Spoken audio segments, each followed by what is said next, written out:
Hey Merfolk fans, I'm Joe. Thanks very much for joining me today. If you'd like to support my channel, please check the link above to my Patreon page. So I'm back. I know I've been gone for maybe a month and a half or 2 months, and I'm sorry about that, but I've still been playing a bunch of games with my blue-green Merfolk list that I've been testing since Ixalan was released, making adjustments, trying to sort of figure out what works and what doesn't. And on Monday, Rivals of Ixalan is ready to release on Magic Online. So I thought now would be a good time to check in with you guys with the deck tech of the list that I'm going to be testing starting on Monday when Rivals becomes available on Magic Online. So if you're interested in my previous deck techs, you can sort of see how it evolved to get to this point. I had a video just at when Ixalan came out, and then another video after that. I think it was a Jeskai control matchup. I just sort of did I checked in and let you guys know some adjustments that I had made. But at this point, I feel really solid as far as how blue-green Merfolk plays in Modern. It feels strong. Kumena Speaker is really great. Branchwalker has done really well also.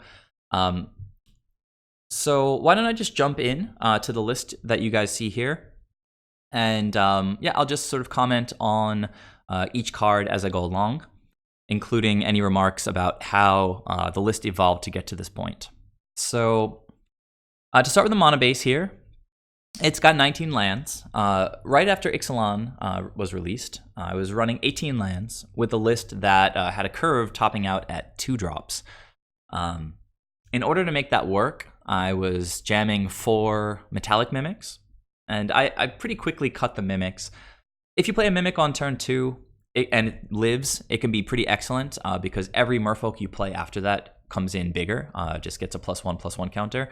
So it could be great value, but if you play it after you have a board of a few Merfolk, it's really terrible. Like it's an absolutely terrible top deck because it has no effect on the board. And it comes down as a vanilla 2/2 that dies to artifact removal. So 18 lands, running Metallic Mimic. This list has a couple of 3-drops. So I moved to 19 lands. I felt like I was getting mana screwed just a little bit more often than I'd like running 18 lands, even with just the 2-drops. Adding in the 19th land does a couple things. It makes the 2 Mutavaults a little bit more playable because adding in another colored source helps us cast our spells while still being able to comfortably have 2 colorless sources in the deck as additional Merfolk.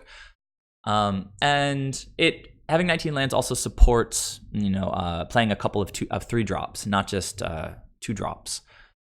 So yeah, 19 lands. We really want to be able to hit early green for Kumena Speaker and Merfolk Mistbinder down here, which I'll get to in a couple of minutes.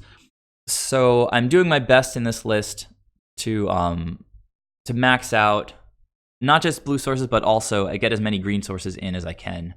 The deck is still definitely predominantly blue, which you can see just at a glance. In the main deck, there are... If I scroll down a little bit here, you can see there's only the 8 green mana symbols but for Kumena Speaker and Merfolk Mistbinder, and there's something like 40 blue symbols. So it's more than 4 times, about 5 times as much blue in this list in the main deck as there is green. So we have a couple basic islands that we can cast most of our spells off of, but as I just mentioned, we really want to be able to cast our early green spells, so trying to get a lot of green into the deck. So we've got 6 blue fetches, which can go get our 2 breeding pools or 2 islands. Something important to mention while I'm discussing the mana base is that it is absolutely more vulnerable to Blood Moon than mono blue Merfolk lists. Let's get that out of the way. I mean, this is a deck full of non-basic lands. So that is an advantage that mono blue has over blue-green Merfolk. Blue-green Merfolk is weaker to Blood Moon for sure. Again, though, for you guys who follow me, or rather just are on the Merfolk subreddit and follow general trends on the subreddit, I responded to a post recently that was saying that blue-green Merfolk is bad in the current metagame because Blood Moon is everywhere, or it's going to be everywhere, or something. Blood Moon is a strong card, and people have been talking about it, complaining about it, loving it. Whichever way you look at it, people have been talking about it since I started playing Modern years ago. And it's really never been that big of a deal in my experience. So there was a thread recently where this guy was saying that blue-green was bad, and I just looked at some of the numbers. I looked at the metagame numbers, looked at which decks are playing Blood Moon, and really it's something like 10% of the metagame plays any number of Blood Moons. So it's really not worth worrying about. We have Spell Pierces in the main deck that can deal with Blood Moon. We can, if we recognize a play pattern in the first couple of turns that suggests that Blood Moon might come out early, we can go and fetch basic islands really quickly. And then on top of all that, of course, we have 4 Ether Vials that make it very easy to play around Blood Moon. In the case of playing against Blood Moon, we can also sideboard out a few green creatures, which leaves pretty much just blue stuff, which again, we can go fetch really quickly for if we need to. Or, in the event where we don't get to those islands, again, we still have Ether Vials. So yes, we're weaker to Blood Moon, but I don't think Blood Moon is a big concern. All right, so as I was saying, I still have 2 Mutavaults in the deck. It is basically a free Merfolk that takes up your land drop for the turn. It helps us cast things like Silvergill Adept, Ether Vial, and Spreading Seas, and Rejury, and Kira, I guess. Out of the sideboard, we have some generic mana. We have Relic, we have Disdainful Stroke, Negate, Dismember. Mutavault can do some work providing mana, but it's generally just a free 2/2 Merfolk that dodges sorcery speed removal, especially board wipes, and just gets buffed by all our lords. So we definitely want a couple of these guys, but it's my opinion that running a playset is too many for sure, because as I mentioned, we really need access to both green and blue mana in the first 2 turns of the game. And running 4 Mutavaults makes our mana base something like over 20% colorless, which just doesn't make sense from a deck building perspective. 2 Mutavaults has felt correct. I tend to draw things like Botanical Sanctum, Cavern of Souls, fetch lands in my opening hand. And as games develop, I might draw into a Mutavault, which is exactly what we want. As games go longer, Mutavault becomes more acceptable because we've already got our color sources established. And then we can start attacking with Mutavault. Cavern of Souls is excellent in this deck because it helps us hit our colors, green and blue, and of course it makes them uncounterable.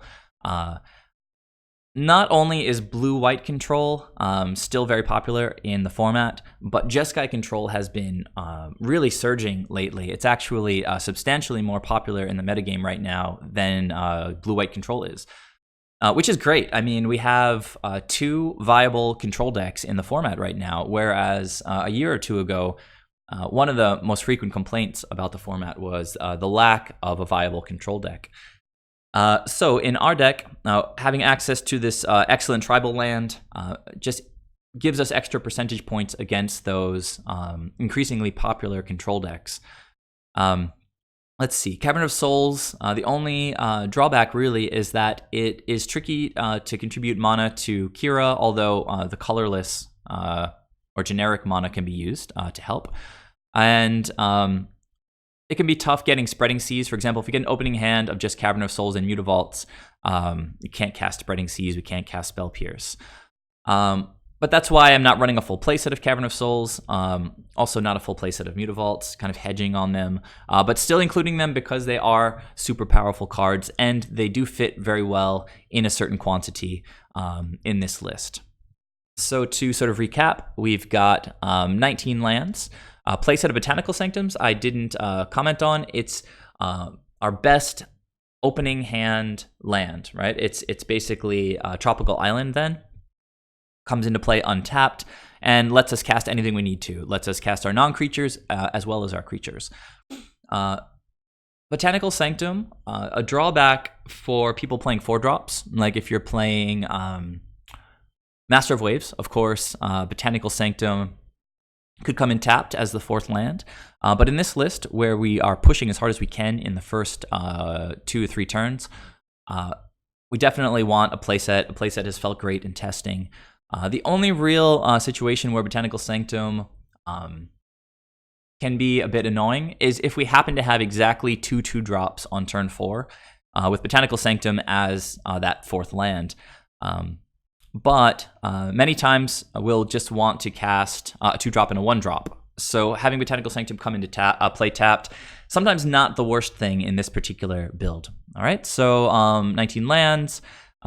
We've got plenty of blue and green sources. If we just count really quick, you can see we have 8, 9, 10, plus 4 is 14, 17, 17 blue sources, and I guess just subtract 2 from that, so it's 15 green sources. I believe there was a Frank Carson article a while ago about the optimal number of colored sources to cast your 1-drops on time, and I believe the number was 14.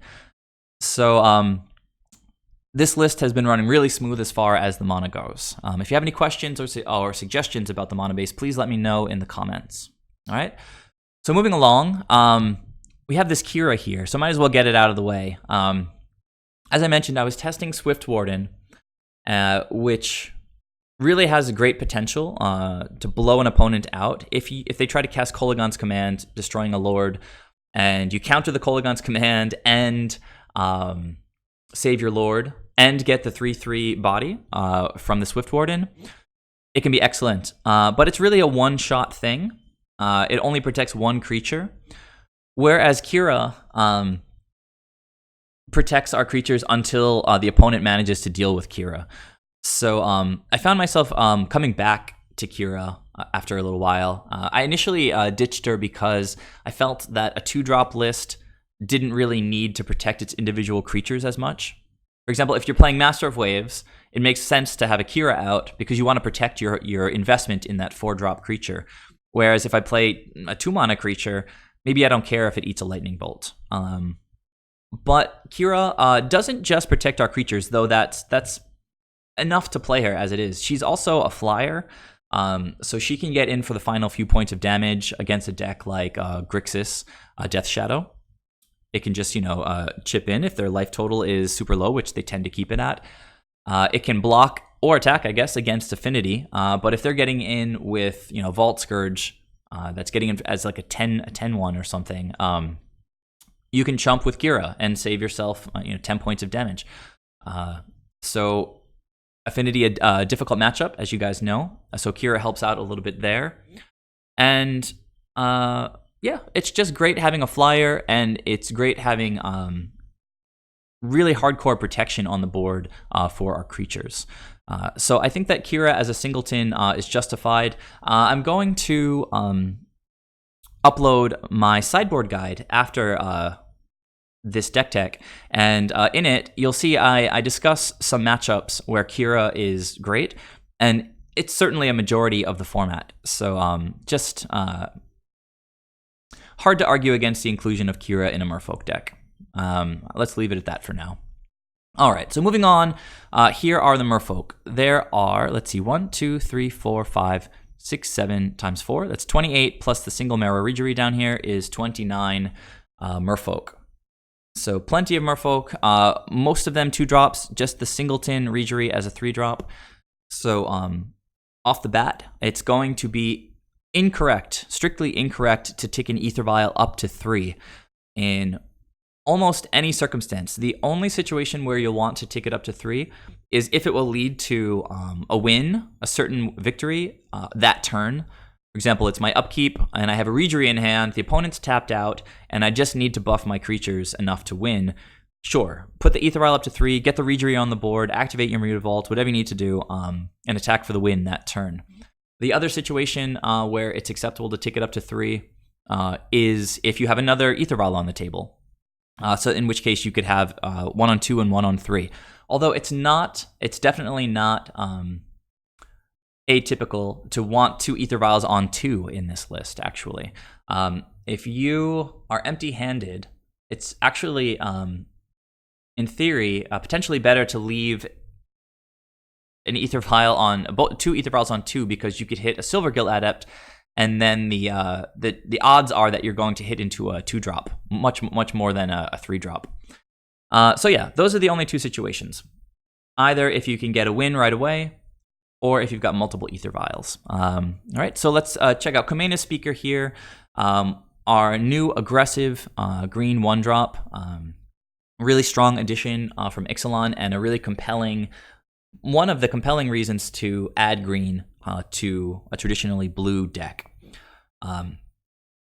I, in my previous lists, had been running 3, but with the addition of Merfolk Mistbinder, Command Speaker becomes that much stronger. It's going to swing as a 3/3 on turn 2 pretty often. Anytime we play Command Speaker and follow up with any of our 2-drop lords, it's going to be swinging as a 3/3. Which, having a Merfolk Wild Nacatl is a little bit crazy, right? Because Wild Nacatl doesn't benefit from any tribal synergies, but Command Speaker is just going to keep getting bigger and bigger. And Command Speaker triggers Maraudry. And having 4 of these guys in the deck as 1-drops makes it that much easier to get Regery triggers. It requires that much less mana to get Regery triggers going, having more 1-drops. So right off the bat, our aggressive 1-drop, really supporting the plan of just pushing as much damage in the first few turns as possible. All right, so moving on to the other 1-drop, Cursecatcher is a card you guys are all very familiar with. Some people hate him, some people love him. It's been a staple in Modern and Legacy Merfolk and Vintage Merfolk for as long as the deck has been around, or rather, I guess as long as Cursecatcher's been around, since I think the Merfolk deck predates Cursecatcher. Now, Cursecatcher is an interesting counterpoint sort of partner with Command Speaker. They're very, very different cards, sort of polar opposites, and they both define their colors really thoroughly. Like Cursecatcher, 1/1 blue Merfolk. Command Speaker, 1/1 green Merfolk. Command Speaker, very aggressive, can become a 2/2 very easily. Cursecatcher, very tempo-oriented, has sort of a counter magic effect stapled onto him. So Cursecatcher has sort of been a poster card for the tempo aspect of Modern Merfolk, and all the other versions of Merfolk for that matter.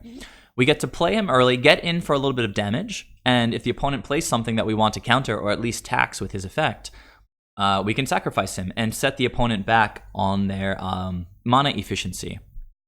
So getting damage and a counterspell effect, or even a taxing effect, out of one card is very tempo positive. It uses our resources as efficiently as possible in the first few turns, trying to just delay the opponent from really getting their game going. So tempo decks want to use mana, cards, and time. They want to use all those resources as efficiently as possible. If we win on turn 4 before the opponent gets to play their 4th land and cast a spell like Cryptic Command, that is sort of making an amazing use of time as a resource, preventing the opponent from getting to a point where they even have enough mana to cast their powerful spells. That's something a tempo deck wants to do.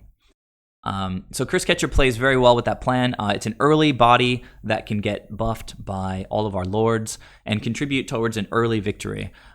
It's also one of the most important cards in protecting our strategy against things like Anger of the Gods, Sweltering Suns, Pyroclasm. Anything that would clear our board on turn 2 or turn 3 gets pushed back to turn 3 or turn 4. If you get multiple Cursecatchers on the board, it gets pushed back to turn 4, turn 5, and really helps you push more damage, take the opponent's legs out before they have a chance to establish their game plan. So I'm running the full playset because this list in particular, my personal take on Blue-Green Merfolk, is trying to do the two things that Merfolk has always tried to do to the max. It's trying to be an aggressive deck, obviously, but also capitalize on the fact that we're not just an aggressive deck, but a blue aggressive deck. We are a tricky deck, a tempo deck that interacts with the opponent while we're doing our extremely aggressive thing.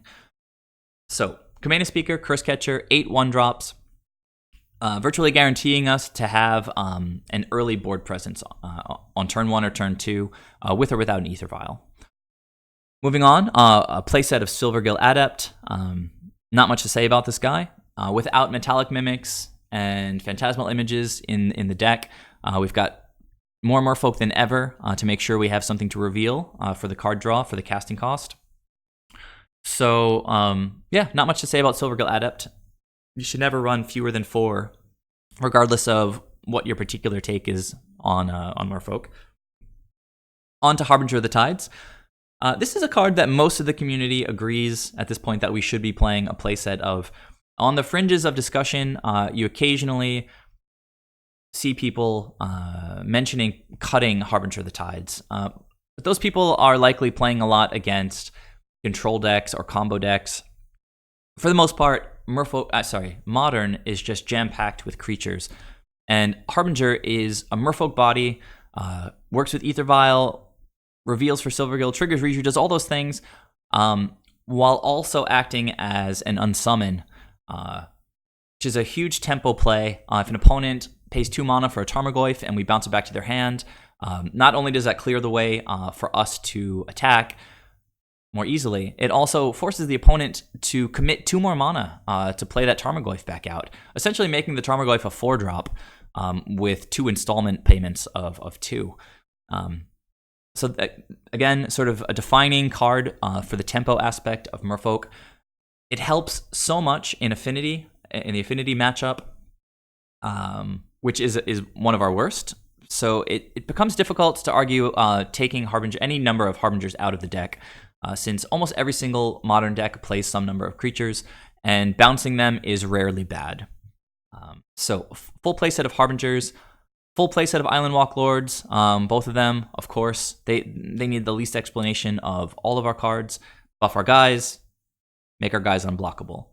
Moving on, I'll scroll down a little bit so we can see the stats on these guys down here.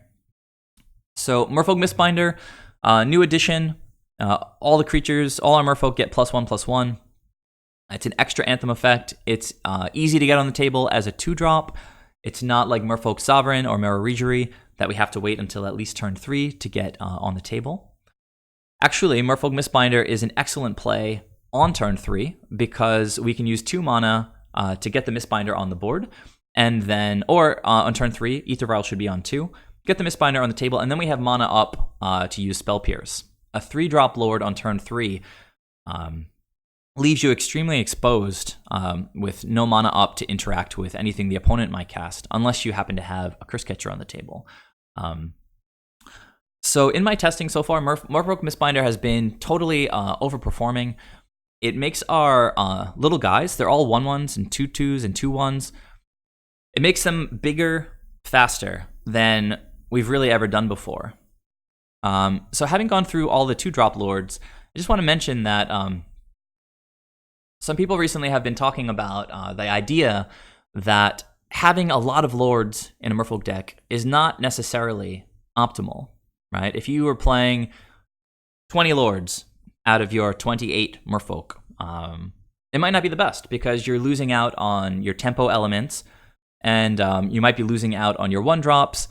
You might have to you're going to cut some other cards to jam more Lords, right? Whether it's Harbinger or Silvergill or Cursecatcher.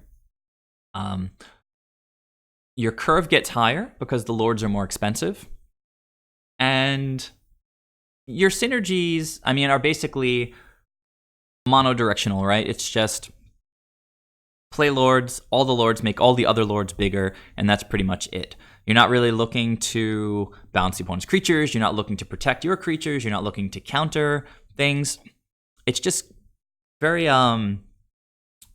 very tunnel vision-y. This list, however, and Merfolk Mistbinder in general, doesn't require that a list have 20 Lords. Excuse me, I'm going to take a sip of water. All right.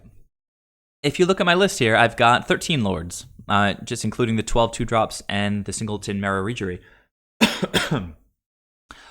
And again, as I mentioned, it's felt really, really great in testing. I wouldn't want much more Lords in this. Maybe another Regery might be okay, but I don't really feel like I would cut anything else. And to be honest, I don't want to go below this number of Lords. It feels really, really powerful. That's why I'm playing this particular list. Merfolk Mistbinder being a 2-drop Lord all the time, very different than Metallic Mimic, which is crappy later in the game. It doesn't affect the board immediately, whereas Mistbinder obviously does. And it's better than Phantasmal Image because it doesn't die to a Stiff Breeze. and it's always going to be a Lord. It's not conditional upon our having a Lord on the table already. So Mistbinder, really, really good. 13 Lords has felt really, really good. I don't think I need 20. I don't think I want 20. Adding green to the deck, adding Merfolk Mistbinder to the deck does not make this deck into a zoo deck. We're not running lightning bolts. All of our creatures are not stupid. They're not just basic, simple beaters. I mean, Command a Speaker is, but it works because of all of our Lords. Zoo doesn't really have Lords. Zoo doesn't really have tempo elements like Cursecatcher and Harbinger of the Tides. You can add green to the deck. You can add Lords to the deck without losing out on sort of the traditional tempo aspect of Merfolk. 100%. So if you have any questions about anything that I'm saying here, please leave them in the comments. I'd be happy to respond. I'm interested in hearing your guys' feedback. And again, over here we have the Singleton Regery. It is an extra Lord. I gave a lot of thought as to, you know, what the last few cards in this deck are going to be, what the 3-drops really are going to be. As I mentioned a couple times, I've been looking at Swift Warden. I gave you guys my rationale for ultimately excluding him from this list. But Kira, I explained, just protects our guys, and Regery just does so much. First of all, the casting cost is very flexible, which makes Mutavault a little bit more effective, lets us use some generic mana, and works as the Anthem, and also lets all of our Merfolk get value out of his tapping ability. We can ramp and cast more creatures by untapping lands. We can be more aggressive by tapping down blockers. We can be more defensive ourselves by attacking and then casting Merfolk in the second main phase and untapping creatures as blockers. Regery, really, really flexible Lord, and felt super solid to me as an inclusion in the deck, even though it is a singleton. So as you get to the fringes of a deck building strategy, often it becomes obvious what the deck strategy is, and you only have 1 or 2 slots to sort of fill. And you shouldn't consider Mara Regery as a singleton, and you say, well, you're never going to draw a singleton. Well, you do draw it sometimes, first of all. Second of all, it's not a singleton in the sense that it's the 13th Lord, right? So it's adding to that package. It's a combo with Harbinger, so it's sort of a 5th extension of the Harbinger package. And all of our creatures have synergy tapping with him, so it's not a singleton in the sense of, you know, if I threw in a singleton Psionic Blast or something like that, which would be a very unique effect that I don't get from anything else in the deck. Regery really is the most important because of his Lord effect, and he's the 13th Lord. So look at it that way, not just as sort of a random singleton. All right, that gets us through the creatures. I guess I'll talk about Aether Vial for a second. As I mentioned, you're always going to want to keep this on 2 in this deck. If you get multiple Aether Vials, sure, tick one up to 3. Keep one at 1. 1 works because we've got all these guys, but if you draw a second Aether Vial, you've probably got a lot of land out already, and you can probably cast your 1-drops. You might not need an Aether Vial on 1. Very, very important for our explosive development in the first 3 or 4 turns of the game. It helps us get more bodies onto the table at instant speed, which is extra important for things like Harbinger of the Tides. We can bounce creatures during the opponent's attack step. Of course, we always want to look to bring creatures in on the opponent's end step, sort of to withhold as much information from the opponent as possible before deploying our creatures, and then hopefully wrong-footing them during our attack step on the following turn. So, not going to run less than a playset of Aether Vial, a really important card. Same thing with Spreading Seas. We still have 8 Island Walk Lords. We still have close to 30 Merfolk. So we need to make them unblockable. It's sort of very, very core part of the deck. Somebody asked me recently, with the deck lowering its curve relative to Mono Blue, should we consider running Seas Claim instead of Spreading Seas, because it's a 1-drop instead of a 2-drop? Now, I understand the sentiment. You want to get your cards out as fast as possible.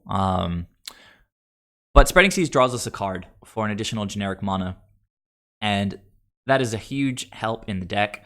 And Spreading Seas in Modern Merfolk should virtually never be replaced. We don't have something like True Name Nemesis that can push damage through blockers, regardless of whether we have Island Walk online or not. So we really need to make our creatures unblockable. Spreading Seas also obviously very, very important for interacting with decks that care a lot about their mana. Any Tron deck, Eldrazi or Green-Black Tron, and really any non-blue deck. Spreading Seas is amazing against Jund and Junk, Mardu. Any of those strategies that don't run blue really get crushed by Spreading Seas. It's great against burn, decks that run very few lands. If they keep a 1-lander or a 2-lander and you take them off of one of those lands, can be a massive tempo gain in the sense that the opponent just won't be able to cast their spells, and you'll gain a turn or two of development, and that'll be that. So an interactive spell, a card drawing spell, a core strategy spell. Don't cut any Spreading Seas. Just don't do it. Brings us to the last 3 spots, where I have 3 Spell Pierces. I started off running 2 after Ixalan, immediately realized that in this very quick strategy, we want to be able to prevent removal as much as possible. If we get a couple of lords on the table and the opponent bolts one, Spell Pierce it, and we get a really big attack step the next turn with those 2 lords on the table. Spell Pierce, as I'll discuss more in my sideboarding strategy guide in the next video. Also very important in this particular build to deal with Blood Moon. Most lists that run Blood Moon don't run it as a playset. I'm pretty sure the only list that typically runs it as a playset is Green-Red Ponza, Land Destruction. And so they would have more Blood Moons than we have Spell Pierces. But it really only takes 1 Spell Pierce to counter their Blood Moon, and then we're okay. Obviously not just good against Blood Moon, excellent against Planeswalkers, board wipes, like especially the red board wipes, Anger of the Gods, Sweltering Suns, Pyroclasm. Another thing to mention while I'm talking about board wipes is that with 13 lords and 12 of them being 2-drops, and our guys just getting bigger faster than before, is that playing around red board wipes is easier than it's ever been, because all we need to do is get 3 lords on the table, and then they all have 4 toughness. At that point, we can just back them up with Spell Pierce, and really with a bunch of 4/4s on the table, victory shouldn't be too far away anyway. But anyhow, the lord density helps us play around those red board wipes, as does Spell Pierce. There's a lot of non-creatures in Modern. A lot of combo decks, Ad Nauseam, Living End. Spell Pierce is just a house against those decks. Control decks, it's good against, not quite as good against, because those games tend to go longer. Spell Pierce loses value as the opponent gets 10 lands onto the table. So I think you'll see in the sideboard guide, against the control matchups, we tend to trim maybe 1 or 2 Spell Pierces because we're bringing in a lot of other counter magic. All right, so that pretty much wraps up the main deck.